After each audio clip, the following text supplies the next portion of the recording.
জয় শ্রীহরি, শ্রী বিষ্ণু নারায়ণ। সঙ্গে থাকুন, আজকে পুরো ভিডিওটা খুব সুন্দর বিষয়। আজকের বিষয়টা দেখুন, এই ফাল্গুন মাস চলছে। এই ফাল্গুন মাসের শেষ বৃহস্পতিবার আপনারা একটা কাজ যদি করতে পারেন, আপনাদের জীবনে সুখ শান্তি আসবে, ঐশ্বর্য আসবে। আপনাদের জীবনে যে যা কাজ কারবার করছেন সেই কাজে উন্নতি হবে। সারা বছর তো আপনারা মা লক্ষ্মীর পুজো করেছেন, কিন্তু এই ফাল্গুন মাসের এই শেষ বৃহস্পতিবার দিন একটা উপায়ের কথা আমি বলব। সেই উপায়টার জন্য কটা জিনিস লাগবে, আপনারা করে একবার দেখুন।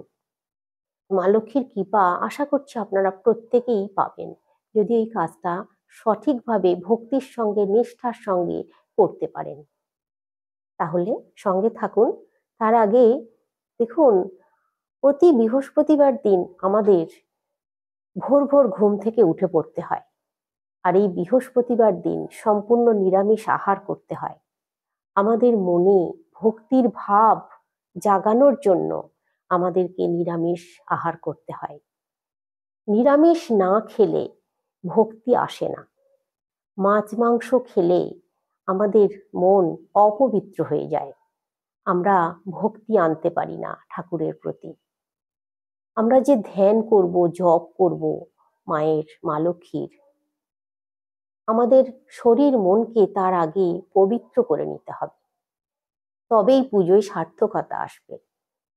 তো এই বৃহস্পতিবার দিন আপনারা ভুলেও মাছ মাংস বাড়িতে ঢোকাবেন না। এই দিন সংযমী থাকার চেষ্টা করবেন, আর এই দিন কারোর সঙ্গে ঝগড়াঝাটি করবেন না। সকাল সন্ধ্যায় বিশেষ করে মা লক্ষ্মীর পুজোয় আপনারা এই দিন যদি একটা ঘিয়ের প্রদীপ সারা দিন রাত্রি মায়ের সামনে প্রজ্বলিত করে রাখতে পারেন, খুব শুভ হয়, মঙ্গল হয় সংসারে। তাহলে যদি ঘিয়ের প্রদীপ জ্বালানো সম্ভব না হয়, আপনারা একটা মোমবাতি হলেও জ্বালিয়ে রাখুন। মায়ের পুজোয় বসার আগে অবশ্যই স্নান সেরে শুদ্ধ বস্ত্র পরে মায়ের পুজো করুন। এই দিন খেয়াল রাখবেন যেন ছেঁড়া জামা কাপড় পরবেন না। ছেঁড়া জামা কাপড় কাউকে দান করবেন না। বাসি খাবার কাউকে দান করবেন না, দেবেন না। হয়তো আপনার বাড়িতে কাজ করে কেউ, তাকেও এই দিন বাসি খাবার বা ছেঁড়া জামা কাপড় একেবারের জন্য ভুলেও দেবেন না। এই দিন আপনার বাড়িতে যদি কোনো পশু আসে, কুকুর আসুক, বিড়াল আসুক, গরু আসুক, তাদেরকে কিছু খাবার খাওয়াবেন অবশ্যই। খুব মঙ্গল হবে আপনাদের জীবনে। তাহলে আপনারা যে যা কাজ করছেন সেই কাজে সফলতা পাবেন, উন্নতি হবে আপনাদের। আর এই ফাল্গুন মাসের শেষ বৃহস্পতিবার দিন এইবার বলবো যে উপায়টার কথা বলছিলাম। এই দিন আপনারা প্রথমেই নিয়ে নেবেন একটা চেলি কাপড় লাল রঙের, একটা সুপারি, 1 টাকার একটা কয়েন। যে 1 টাকার কয়েনটা নেবেন, কাঁচা টাকা, সেই টাকার উপরে ধান শীষের ছবি আঁকা আছে, সেই রকম ধরনের একটা কাঁচা টাকা নেবেন। আর নেবেন একটা হলুদের গাঁট। সমস্ত জিনিস মা লক্ষ্মীর পুজো যখন করছেন আপনারা, তখন মায়ের সামনে রেখে দেবেন। মায়ের সামনে রেখে মাকে পুজো করবেন। বৃহস্পতিবার দিন আপনারা যেহেতু এই কাজটা করবেন, বৃহস্পতিবারের আগে আপনাদেরকে মাটি খুঁড়ে রাখতে হবে। কোথায়? ঈশান কোণে, উত্তর পূর্ব কোণে। আপনাদের যাদের বাড়িতে জায়গা আছে তারা একটু মাটি খুঁড়ে রাখবেন, একটু গর্ত করে রাখবেন। কারণ জানেন, বৃহস্পতিবার দিন গর্ত খুঁড়তে, মাটি খুঁড়তে নেই, গর্ত করতে নেই, তাই আগের দিন করে রাখবেন। আর এই বৃহস্পতিবার দিন মা লক্ষ্মীর পুজো শেষে আপনারা ওই জিনিসগুলো নিয়ে ওই গর্তের মধ্যে পুঁতে দেবেন, দিয়ে মাটি চাপা দিয়ে দেবেন। তার আগে মা লক্ষ্মীর পুজো যখন করবেন, ওং নমো ভগবতে বাসুদেবায় নমঃ, জয় মা লক্ষ্মীর জয় 108 বার করে আপনাদেরকে জপ করে নিতে হবে। মন প্রাণ ভরে নিষ্ঠার সঙ্গে কাজটা করতে হবে, ভক্তির সঙ্গে করতে হবে, বিশ্বাসের সঙ্গে করতে হবে। যাদের বাড়িতে জায়গা নেই ঈশান কোণে উত্তর পূর্ব দিকে, ফ্ল্যাটে বাস করেন বা কলোনিতে বাস করেন, ছোট জায়গার উপরে কোনো রকমে বাড়ি করে আছেন, তাদের জন্য আমি উপায় বলে দিচ্ছি। তারা টবে করতে পারেন, টবের মধ্যে পুঁতে দিতে পারেন ওই জিনিসটা, মানে মাটি চাপা দিয়ে দেবেন ওপর থেকে।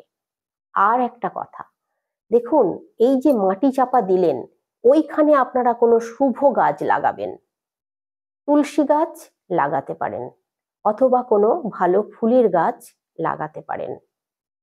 এই কাজটা করেই কিন্তু ছেড়ে দিলে চলবে না। আপনাদেরকে ওই ঈশান কোণে যে এই কাজটা করেছেন, গাছ লাগিয়েছেন, সেই গাছে প্রতিদিন জল দিতে হবে, সন্ধ্যা প্রদীপ দেখাতে হবে। তাহলেই কিন্তু মা লক্ষ্মীর কৃপা আপনারা সম্পূর্ণভাবে পাবেন। আর এই কাজটা আপনারা এই ফাল্গুন মাসের বৃহস্পতিবার দিন করুন। ফাল্গুন মাস অত্যন্ত শুভ মাস, আনন্দ উৎসবের মাস। এই দিন আপনারা এই কাজটা করুন।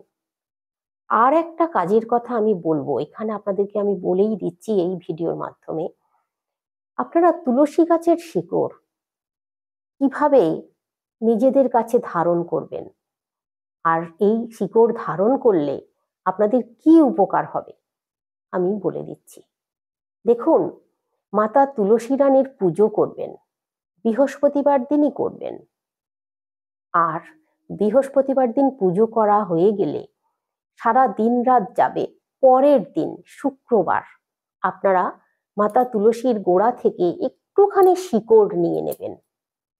শিকড় নেবার আগে কিন্তু আপনাদেরকে মাতা তুলসীকে প্রণাম করতে হবে, গলে বস্ত্র দিয়ে প্রণাম করে মাতা তুলসী রানীকে বলতে হবে, মা অপরাধ নিও না, আমি তোমার একটুখানি শিকড় নিচ্ছি, আমার মঙ্গল করো মা।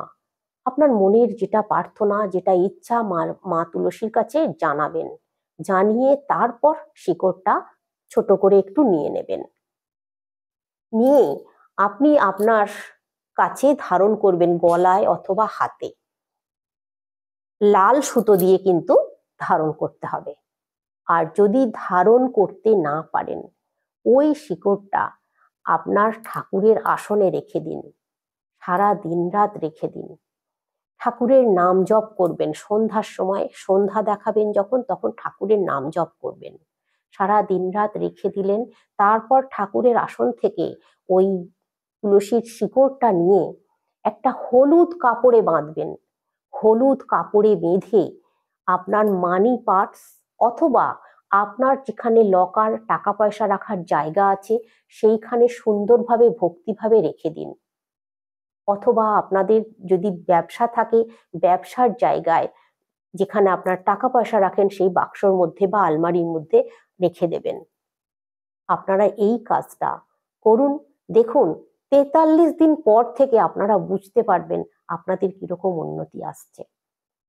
দেখুন, কোনো জিনিস করলে রাতারাতি সবকিছু হয়ে যায় না।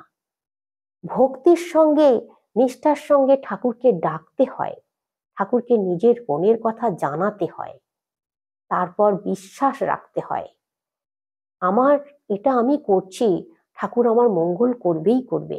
এই মনের বিশ্বাস, ভক্তি ভাব নিয়ে নিজের মনের মধ্যে রাখুন, দেখুন আপনি সফলতা পাবেনই পাবেন। তো আপনারা এইভাবে করুন। আর আমার ভিডিওতে আমি আরো নানান রকমের টোটকা আছে, তারপর ঠাকুরের পুজো অর্চনা নিয়ে কথা আছে, একাদশী, পূর্ণিমা, অমাবস্যা, এই সময়গুলোতে কি কি করা উচিত, কি করা উচিত নয়, এই সময়গুলো মানে পূর্ণিমার সময়, একাদশীর সময়, অমাবস্যার সময়গুলো সমস্ত ভিডিওর মাধ্যমে আপনাদেরকে জানিয়ে দিচ্ছি। আমার ভিডিওগুলো আপনারা দেখতে থাকুন, আশা করছি আপনারা ভীষণভাবে উপকৃত হবেন। আজকে আসছি, সকলে সুস্থ থাকুন, ভালো থাকুন, শ্রীহরি শ্রী বিষ্ণু নারায়ণের কৃপায়।